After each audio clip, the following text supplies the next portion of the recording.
Sejak merebaknya pandemi yang mengcancel jadwal tayang film-film bioskop lepas Maret tahun lalu, antisipasi penonton Indonesia untuk sebuah cerita horor viral tentang sekelompok mahasiswa di desa mistis yang punya ritual menari memang lagi tinggi-tingginya.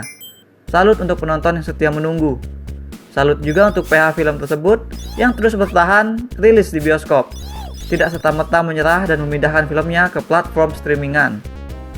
Dan sebaliknya, kurasa kita juga harus salut sama PH Visinema yang menunjukkan dukungannya kepada bioskop secara nyata dengan masih berani merilis film ke bioskop walaupun sedang pandemi.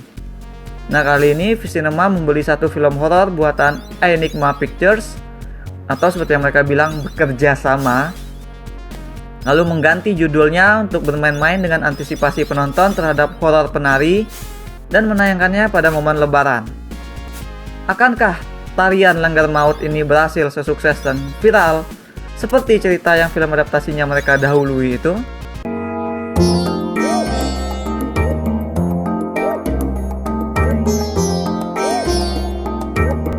To be frank with you guys, jawabannya tidak. Film karya Yongki Ongestu ini, jikapun ramai dibicarakan, maka itu niscaya bukan karena filmnya bagus. Yang dibicarain orang-orang paling dari film ini adalah bagaimana judul film ini tuh jadi tarian Lengger Maut itu merupakan sebuah usaha menyedihkan untuk memancing perhatian penonton. Dengan judul dan materi promonya yang sekarang, film ini seperti dijual sebagai sebuah film hantu dengan unsur penari mistis. Padahal isinya sama sekali tidak seperti demikian. Bayangkan artikel dangkal di internet yang judulnya clickbait. Nah, begitulah persisnya film ini. Nah, ini baru namanya tarian maut. Tari Lengger sendiri memang diperkenalkan, tapi sama sekali tidak pernah dibahas ataupun dicuatkan sebagai elemen penting dalam cerita. Apalagi soal tari Lengger yang membawa maut, itu nggak ada sama sekali di film ini. Cerita film ini justru mengambil perspektif utama seorang pria yang menjadi dokter di siang hari dan menjadi pembunuh berantai di malam hari. Si dokter ini, dia pindah ke desa kecil, dia buka praktek di sana, dan di desa yang terkenal dengan tarian Lenggernya itulah, si dokter bertemu dengan perempuan muda calon penari. Perempuan ini bakal mengacaukan denyut jantung dan denyut kerjaan psikopat sang dokter.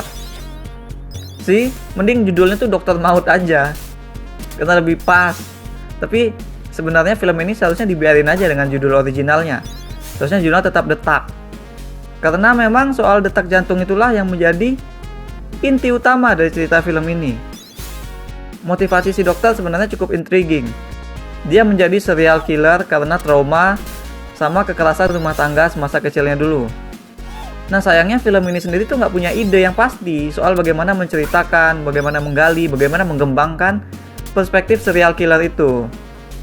Sepertinya tarian Lengger Maut inilah film pertama yang kutonton yang sukses membuat pembunuh berantai jadi membosankan. Bahkan menakutkan pun enggak. Karakter si dokter itu begitu datar dan nggak jelas. Oke, kita tahu dia mencabut jantung korban-korbannya, dia ngumpulin jantung-jantung tersebut. Kita tahu dia merasa nyaman mendengar bunyi detak jantung yang teratur. Dan kemudian kita tahu nanti dia kalut sendiri saat jantungnya dak-dikduk karena melihat gadis penari yang cantik. Nah, seharusnya ada sesuatu yang diceritakan di sini. Tapi film tidak berhasil mencuatkan hal tersebut. Dan ini bukan karena film tergagap dalam menyampaikan topik yang berat atau semacamnya, melainkan karena film memang tidak membahas apa-apa sepanjang durasi. Anugerah dan kutukan tampaknya jadi tema besar pada cerita. Kita lihat ada gadis yang punya talent menari tapi dia nggak pede. Kita lihat pemuda yang punya trauma masa kecil sehingga kini dia jadi dokter dan pembunuh yang sukses. Nah, ini kan seperti menemukan ketenangan di antara chaos dan sebaliknya. Dengan sedikit reaching kita juga bisa mengaitkan ini dengan motivasi si dokter yang pengen ketenangan, yang ingin mencari jantung yang tenang gitu. Nah, karena film ini sama sekali nggak bicara tentang apa-apa, yuk kita bikin bahan obrolan sendiri. Apakah kalian punya fakta-fakta menarik tentang tari Lengger? Share with us in the comments ya. Kembali ke film, selain 1-2 shot yang tampak cantik dan judul yang clickbait tadi, penulisan dan arahan film ini begitu parah sehingga aku merasa film ini tuh hampir seperti tidak tahu apa yang ingin mereka jual. Mereka punya tokoh seorang pembunuh tapi tidak pernah menyelami masuk ke dalam pikirannya. Ketika memperlihatkan aksi pembunuhan Sinting pun film bermain aman. Tidak pernah tampil sadis ataupun sekedar nunjukin darah. Nggak ada. Ada adegan si dokter membelah dada pasiennya hidup-hidup. Itu pun dilakukan dengan bersih. Tidak ada darah muncrat gitu. Lupakan adegan Kano nyabut jantung reptile di Mortal Kombat. Di tarian Lengger Maut ini, semua yang fun kayak gitu tuh ditutupin. Nggak diliatin. Nah, bagaimana dengan si gadis penari Lengger? Gadis ini pemalu. Dia kelihatan naksir sama si dokter. Dia kelihatan gugup saat mau disuruh menampilkan tarian pertamanya yang ditonton warga. Dan cuma segitu film sanggup menuliskan karakternya. Introduksi karakternya aja cuma adegan long shot dari dia belakang jalan di pasar. Dia ngeliat nggak beli apa-apa, dah gitu aja gitu. Kita nggak pernah tahu dia tuh sebenarnya siapa. Tidak pernah ada development atau follow up yang benar-benar berarti dari karakter tersebut. Jadi si gadis ini kan dia merasa takut salah saat menari. Dia nggak confident. Tapi saat dia nari nanti, tidak diperlihatkan ada masalah apa-apa. Dia bisa gitu aja. Dia naik peringkat sampai jadi penari utama pun terjadi dengan gampang dan tanpa rintangan. Ketika dia nanti mewarisi pusaka yang diceritakan bakal melindungi dirinya, satu-satunya perbedaan yang kita lihat dari karakter ini sebagai bukti dari perkembangan karakternya hanyalah sekilas ekspresi percaya diri yang diperlihatkan oleh Della Dartian, si pemerannya. Selebihnya nggak ada lagi. Ngomongnya pun monoton, dilembut-lembutin. Terasa sekali dibuat-buat. Reval Hadi yang jadi si dokter juga gitu, kelihatan banget dibuat-buat sok coolnya. Bahkan, orang desa yang ngomong medok Jawa itu pun terdengar kayak medoknya tuh kayak dibuat-buat. Tidak ada satupun yang berhasil dibangun dengan natural dan genuine oleh film ini.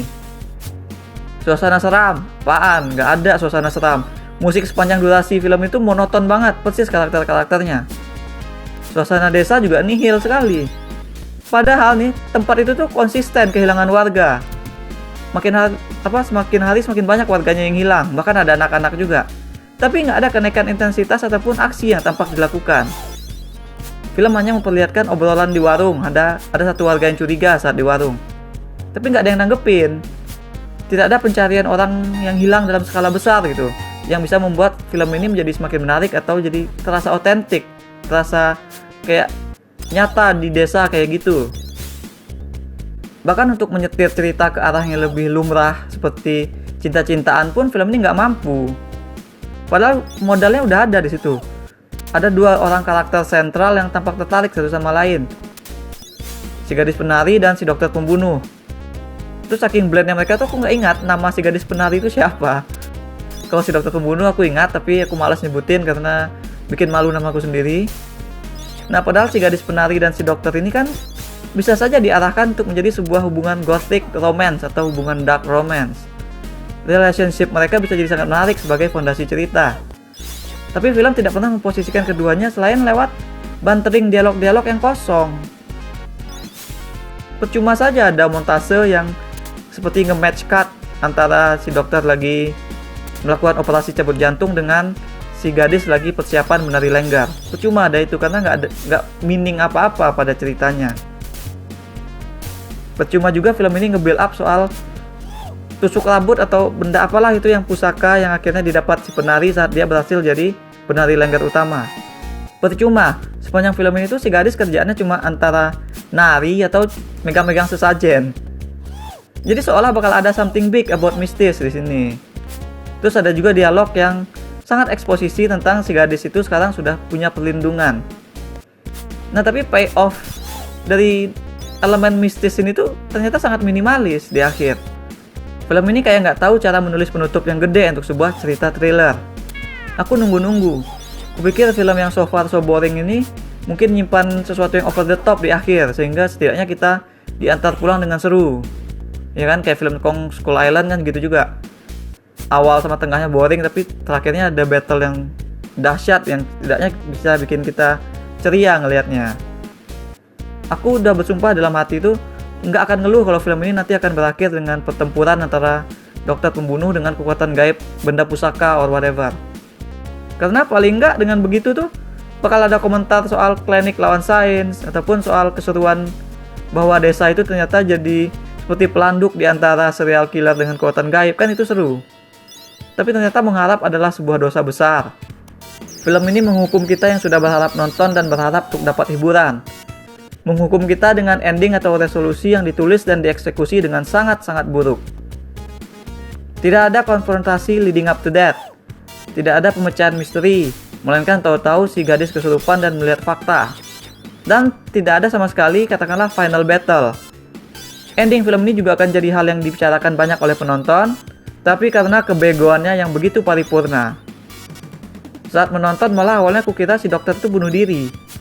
Tapi ternyata kan enggak. Dari konteks ceritanya enggak. Jadi film itu kayak lupa ngasih efek di adegan terakhir tersebut. Seharusnya ada sesuatu yang bisa dilihat penonton ketika si dokter menyerang si gadis. Jadi ya, untuk kalian yang masih belum tahu, film ini sama sekali nggak ada hubungannya dengan cerita horor viral yang mungkin lagi kalian tunggu-tunggu. This is a completely different movie. Ini bukan horor mistis, melainkan sebuah thriller dengan sedikit sentuhan mistis. Tapi dengan banyak sekali arahan yang mengerikan, acting yang mengerikan, dan dialog yang mengerikan. Tapi mengerikan di sini tuh maksudnya awful, which is really bad. Ceritanya tanpa ritme dan irama. Penulisnya seperti benar-benar nggak tahu harus nulis apa, nggak tahu harus ngembangin apa. Padahal ada banyak potensi ke arah mana cerita ini bisa berkembang, seperti ke arah gothic atau dark romance, atau ke cerita perseteruan, cerita rivalry. Sepanjang durasi terasa sangat menjemukan, karena bahkan adegan pembunuhan psikopatnya pun tidak bisa mereka buat menarik. Kehancuran film ini semakin lengkap berkat kehadiran penutup yang eksekusinya sangat-sangat nggak jelas. Jangan tergoda sama nama-nama pada poster, karena aku yakin para pemerannya itu sebenarnya juga nggak tahu mereka sebenarnya ngapain di situ, saking nggak jelasnya bangunan dan arahan film. Dan tentu saja untuk terakhir kali aku ingatkan, jangan tergoda sama judul film ini. Aku berikan 1 dari 10 bintang emas untuk Tarian Lengger Maut. That's all we have for now. Jangan lupa hit like dan subscribe supaya nggak ketinggalan review-review dan playthrough lain. Kunjungi mydirtsheet.com untuk baca review dengan lebih detail. Kalian bisa juga kunjungi store mydirtsheet di ciptaloka.com. Ada banyak kaos dan pernak-pernik custom yang unik, mulai dari film, game, musik, hingga wrestling. Aku juga menerima pesanan desain dan sketsa wajah. Thanks for watching. Remember in life, there are winners and there are losers.